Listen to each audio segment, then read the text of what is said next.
Well, hello and welcome back to my channel, guys, to Single Living with Hope. I am here with my friends again for the second part of the segment. And as you see, we're wearing the same clothes.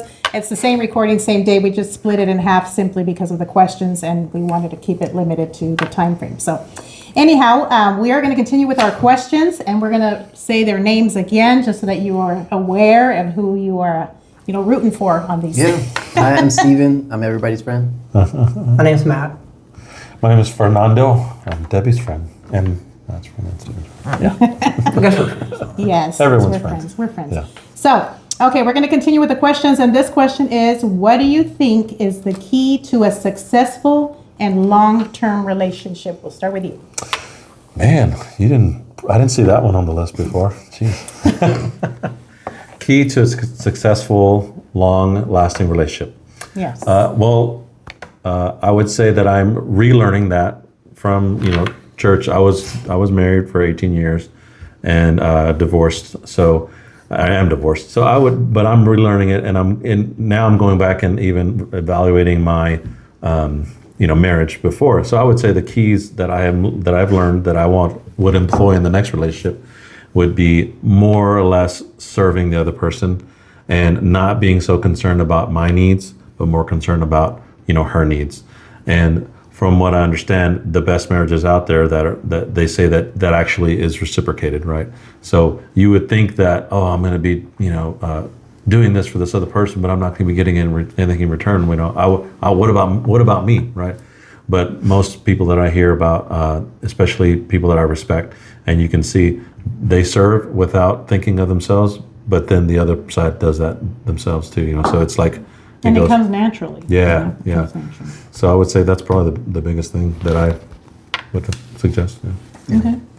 Yeah, I'd say in the word trust. And trust, trust comes by communication. So talk about everything. That really helps to continue to foster the mutual I can trust you more. Like being open. Yeah. Nothing hidden. Yeah. That's good. Yeah. Yeah. And being able to trust that person when they walk out the door that, they're going to Yeah. come back and whatnot. So. Yeah. Right? Yeah, I mean, seriously. When they go get the milk, they'll come back. They've been going for so many There you go. They're like, oh, yeah. Spoiled milk. No, that's serious. Did you have anything on Mine would be one of the biggest things I look back is communications is really probably I feel like it's one of the big core pieces. And then the other thing I kind of learned too was that marriage is a sacrifice. I think a lot of times we don't see that. And this is no knock on my parents, but also I've learned that sometimes the examples we saw weren't really the best as well in certain areas. And it's also I also understand that my parents did the best they could, but when I look back and go, well, that probably didn't work that well or whatever. So there was that part. So I think sometimes it's going to look for healthy marriages of people you can just be around. I think of David and Joy for sure. As a good example, and there's some other people. So yeah. Awesome. Okay, so this question kind of goes hand in hand with the one we just stated. How do you plan to be a servant leader in a future marriage? Now, first off, are all of you guys pursuing to get married, or are you good being single? Are you planning and praying for a future spouse, or are you guys wanting to stay single? I want to get married. Yeah. Yeah. I mean, yeah. Okay, so you guys like are- the Bible says, it's good for a man not to be alone, right? And so, but there are men that probably would be single as well as women. Yeah. But for me, and I know these guys, we're all interested in finding that someone. You hear that, ladies? They're interested. Yeah, Steven. So how do you guys plan to be a servant leader though in a future marriage for a woman who may be watching?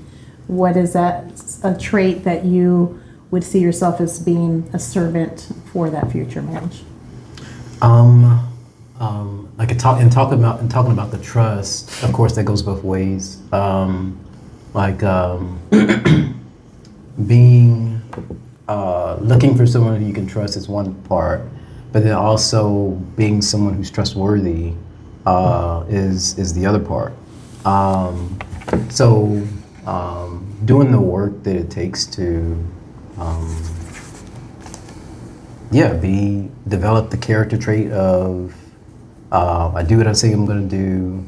I do the things that I do in humility, not like to like make myself look better, or for some ulterior motive. That effectively I can do things the Bible talks about how it's for us to look not only to the things of ourselves, but also to the things of others. So that when I'm doing things, that I'm not just thinking about myself, that I'm also thinking about other people too. Okay. Mine's kind of going back to the piece of this, like being willing to be that sacrifice in different areas, and sometimes that's not always easy because you're like, I don't know if I want to do that or whatever. So that's probably the hardest part. And then also like understanding when that person tells you something, because they're like their reflection back to you, that they're sometimes might bring you something for you to kind of take back and like, oh, okay, I see what they're saying, versus like maybe biting back at them about something that they're bringing to you. So, yeah. When you said servant leader, and then listening to these guys, the image that I just got about was when Jesus washed the feet, of the disciples in the Bible. So, and kind of what I was thinking about in my mind, I look forward to. So that servant leader to me is being my side of the team, and the other side of the team is the woman, right? And I think it's going to be beautiful where, like me, I would have all my strengths. Like being single, like I know how to cook, I know how to clean, but I also know how to work on cars. I know how to. Us three guys do computers, and so it's going to be cool. Like when you come together with that other person, each person has their strengths, and you're able to serve each other, and maybe even some things, the same thing. But so that's I think it's going to be like that's going to be one of my goals. Is like, okay, let's sit down and what do you not like to do? What do you like to do? And so what can I do for you that really is like, oh man, that's amazing. Like I know women talk about, oh, he looks so sexy when he's vacuuming the carpet or whatever, so I want to make sure I do those things, right? You're like, hey, you see? The honey-do list. No, like you said, ulterior motives, right? Like, but yeah, that's going to be one of my goals, is to have that relationship to where you're just like serving and the other person is just serving, and you're just like, because we've only heard about it, at this point, like, oh, I love to do this for you, I love to do this for you. It's like, no, let me do it. No, no me. And so like, that's going to be a beautiful thing. But yeah, that's kind of what I was thinking, is Jesus washing the feet, and you doing what for that other person, what either they can't do or unwilling to do, or unable to do. Okay, awesome.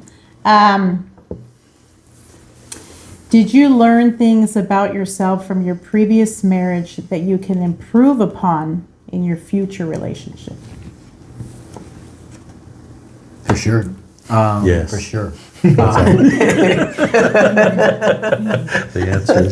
answer is 8. Yeah, for sure. For me, there are a couple big things. One of them has been the thing came up for me. This thing called like self-protection, and where for me, from stuff that I picked up from childhood, I kind of had this thing of like, hey, I got to be the one to make sure that I'm protecting myself and everybody else around me, and so. In different situations, I had been prone to going inward more so, which of course, like in a relationship, that can't work. So coming to a place of being able to take a look at that, like realistically, of like, what's that about? Like, where's that come from? And really kind of drill through like, what do I want that to be going forward? And really just doing the work that it takes to get past that. That's been one of the bigger things for me. Okay, good. So one of the things I look back at was I saw that for myself that I could be probably really passive. So like And versus like being willing to talk to something or about something, I'd be just take it around, just like carry it around for a while, and just eventually let it go down. And probably when it does come up, it's like it comes up in a certain way where it's like not good, not from like an anger perspective, but just like I call it like passive aggressiveness. So that's one of the biggest things, is being willing to like not let certain things sit there for too long, but being willing to like talk about it sooner rather than later. Because if you longer you wait, then the more it just kind of seeps down into you and can just make you be kind of passive aggressive. And then some of that times, like I said, you might not talk about it at that moment, or be like, hey, there's something maybe we need to talk about on this day or something like that. Yeah. So I always say, coming from a Hispanic family, like, we weren't taught conflict resolution at all. I mean, and I guess that's probably a lot of people, right? But for me, for sure, so the answer to your questions, yes, I look back and I'm like, okay, same with these guys. I was I was passive aggressive, and I was sometimes like a ticking bomb, right? I would just let things like, keep it inside, not show any emotion.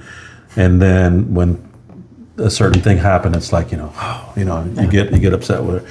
So just being, and I've practiced this with friends, both, male and female, and speaking out, saying, hey, when you did this, it made me feel this way.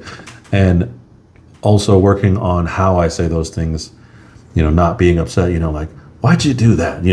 And versus, like I just said, I just wanted to talk to you about something. When you said this one thing, it just would let you know this is how I took it, and this is how I felt. So I just wanted to let you know, so that you knew I was upset. We can talk about it later. So I've learned how to approach things in a better way, and then you have to come to grips with things that you didn't do well, right? And so I think one of the things I didn't do well was a servant leader, and I didn't lead my family spiritually like I should have. And that's probably why I had that third coming back to Jesus when I got divorced. It's like, I came back to the Lord again. And so, yeah, definitely. I think it's healthy to look back, and you have to be honest with yourself and be like, okay, yep, I didn't do this, and this is what I need to do, and I need to work on it. Going back to your other question about singleness, that's what because I don't think you asked me on that question. I was skipped over. Yes, I'm just kidding. That's what I have certain ones. Yes. Oh, I see. No, but I would say, being honest with yourself and being single, it's nice that you actually have the time to, you instead of just occupying your time with mindless things, like, okay, I need to fix myself, And if you, I know Jordan Peterson is one of these guys that I like, and he's just like, if you sit there and you ask yourself, what do I do that I can improve on? He said, if you sit there long enough, you will get an answer. I think we all know ourselves, that things we can definitely improve on ourselves. You know what I mean? Yeah. And the person that we're praying for, we want this list, but are we that person ourselves? You know what I mean? Like, because a lot of times it's like, oh, vice versa with women too. I want them to look like this, or I want this, I want this. You know what I mean? And it's like, yeah, you can have those things, but are you also that type of person? Because, you have to meet, halfway. A lot of people say 50-50, but it's actually 100-100. Yeah. Well, one of the phrases, I think Craig O'Shea says, be the person that the person's looking for. Yeah, exactly. So, let's see. What is your definition of a healthy relationship? We'll start with Stephen. I'll go back to trust. Healthy relationship to me is one where two people can talk, especially when we talk about conflict, where effectively, like, we can bring issues to the table. In fact, like I took the time to kind of put out, like, what is it that I'm looking for in a wife? And one of the things that I have is, like, someone that I can say hard things to, because relationships, regardless if it's marriage or business or anything else, like, there's gonna be hard things that have to be said. Not mean things, but hard things. Like, we have personal struggles as singles, like in being in a dating relationship. We'll have struggles in a dating relationship, and being in a marriage, like we'll have struggles in a marriage. Like we know we've experienced that, so that's not uncommon. So being able to talk about things as they come up in a realistic way, that's super important to healthiness in a marriage. Okay. How about you, Um, What's your definition of a healthy relationship? I think one of the things that we've always focused on a lot of times is like looking at two people that were together for a long period of time, where I do feel like that's a part of it, but it's also like how I believe part of it's also like how those two people were able to like navigate and talk through things and just work through different issues is probably as one of the other key factors I believe as far as like a a healthy relationship. And in the same thing, I have like different attributes I like to find like in that person as far as like that I would like to find as far as like a wife. So that's kind of like some of my stuff on that. So when I think of a healthy relationship, kind of the thing that comes to my mind is when you say healthy, I think it's emotionally healthy is kind of what I think of that as. Because, when you're like, your body is healthy, like medically and things like that, right? So the relationship is all about emotions and kind of like what Stephen said, trust. And I would say like, another word is like honesty, right? Openness, like vulnerability. So I think to have a relationship that's healthy, you have to have a plan for when those challenges come. If you don't have a plan, if you don't be of one mind, like if something happens and you're off, you're not on the same page, that's when things can go bad. And it happens with friends, like you said, it happens with business and everything, but especially with a marriage or a relationship between a man and woman, that are interested in each other. Yes. You have to be able to get through those misunderstandings. And so probably I would say, and I would add on to that, is for each person to try their best not to have false expectations or expectations. Yeah. Too high expectations. Well, what I mean by that is like, you should act this way. Like, you're the male, you're the husband, you're the wife, you're the boyfriend, the girlfriend. That's not how a girlfriend should act. So really, you need to just have an open book, and whatever the person is, let them be that, and then you guys work through that. So, yeah. Like added to like the spoken expectations too. Don't have expectations that are like just unspoken. Unspoken. Yes. Yeah. Exactly. All right, so here comes the good one. What is your type of woman? Do you tend to choose the same toxicity? That's kind of two questions in one, right? Yes. So what is your type first off? And then do you tend to choose the same toxicity? Do you find yourself going to the same type of, you have a type, you know what I mean? I'll kind of answer the two of those in one. If I were to say I had a type, it would be kind of the, I want to call it like the strong solid, more like super secure. But I guess for me, and I think we talked about this a little bit, like everybody has stuff. And so at the end of the day, I think it's important to be able to have, like, even if a person does kind of have that kind of outward, like they got together, just being wise and aware of the fact that, like, at the end of the day, because we all have things, if I'm coming into a relationship to be intimate with a person, to be vulnerable with them, and for them to be vulnerable with me, that I'm going to get to know the areas where they're not secure. I'm going to get to know the areas where they could kind of use some extra support, some extra encouragement. And so for me, that's been kind of the learning process of like who I'm attracted, who I find myself attracted to, and how I kind of act in that situation based on like who I'm in a relationship with. One of my types, I would say for sure that I've had to work on is like, I call it going after like the damsel in distress. Like, hey, I could fix this. And usually sometimes it is probably that person that has more of like I would say the dominant personality.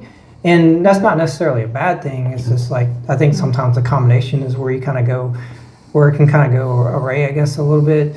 But now I'm trying to like redefine that because the hard part is when you're so used to one type and when you try to look for something that's a little bit different, this other type can look boring at first. And that can be really hard to kind of like navigate through.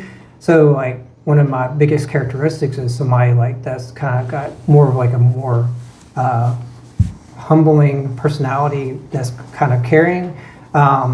Empathetic would be another word I'd add to that. So, you know, sometimes when you find these people, because they're so used to this, it's like, this is, so that's something I've worked on. For me, I'm still trying to figure out like an actual type. I would say these days I'm more attracted to a personality or a type of the way a person presents themselves. It doesn't really have to be a certain skin color or a type. I've like I'm saying, I've seen myself and you know, kind of like, oh, okay, I'm attracted to this person, and they're varying, you know, types, sizes, whatever you want to say. But I think the more that I'm thinking about it, the more probably single guys like us that are getting, you know, we're not younger anymore. Yeah. What really at the end of the day is going to be the thing that's going to keep you going is that you guys have that chemistry, you have that respect for each other, and joy. I think joy and laughter is one of mine. Like if this person is just fun to be around, we have chemistry, we're able to get along. You know, because if you really find somebody that you connect with on a lot of things before you get married, like there's probably going to be less things that you will have that are conflicting. So I would say somebody who is joyful, who's happy, who's kind, you know, so I guess, you know, like a lot of those, you know, positive emotion traits, you know, so, and for me, the more that I am considering being with someone again, it's not so much about looks, it's more about, you know, the heart and the spirit of the person, you know, so. Which is incredibly wise because, I mean, in being Thank you. married before, in being married before, one of the things I can for sure take away is like, that's not going to keep a marriage. Yeah. Like, it doesn't matter what you look like, That is so true. like what you get to do in the bed, like it's just not going to be enough. What's the percentage? It's a small percentage of the time of the marriage that's in the bedroom, like, right? Like 5%, less than 1%. Like less than something like 5%. that. Yeah. Yeah, because you're looking at the now and the outward, as he was saying, you see visual, but you don't see future. You see the now. Yeah. You know what I mean? And then it's like later you're like, oh, like, you know, Yeah. it's a red flag. For me, I mean, yeah, I believe like you should be attracted to a person, but that shouldn't be like the caring thing. I believe like Fern was saying, if you find somebody you really enjoy, spend time, that also like adds to the attraction. Like, wow, I really like enjoying this person. So, yeah. Okay, well, I think I have some other questions, but I think that is good enough. We're going to wrap it up. But I do want to say something about each one of these gentlemen that I have encountered from knowing them. I met Stephen, as I mentioned, we met at our co-ed group, and I see him with wisdom. Okay, he has wisdom. He's very quiet, but I see him that he has the wisdom of God. You know what I mean? And he's not easily persuaded. So that's something I just see from the outside, you know. So I don't know him too well that way, but that's what I perceive from the outside. So with Matt, Also, I think because maybe the things that he's encountered and gone through in life, the Lord has really been using him with assisting with the divorce care and so many things that he's been getting involved with. And he has that that skill as well because he's had those experiences as well as everyone else. But he's really stepped out to be used by God, and so that's a plus. So he has a good heart. So. And then with Fernando, I kind of mentioned a little bit last time, but Fernando has, he does have a servant's heart. You know, he's always joyful. He also does worship. You know, he's active and stuff like that. But he has a heart for people, and so that's a good character to have and a trait. So all of these men, I think that's why I selected them to come on here, is because they do have wisdom, and so I hope that they were able to impart something to you to encourage you, to strengthen you, and to just keep moving forward, you guys. Keep pursuing. I know it's hard sometimes. I know we face challenges. I know we get lonely. I know that we want and desire a future mate, and we think when. It's all in God's timing. It's not the matter of if, but the matter of when. So until next time, thank you guys for joining us, and we will see you and talk to you soon. You take care. God bless.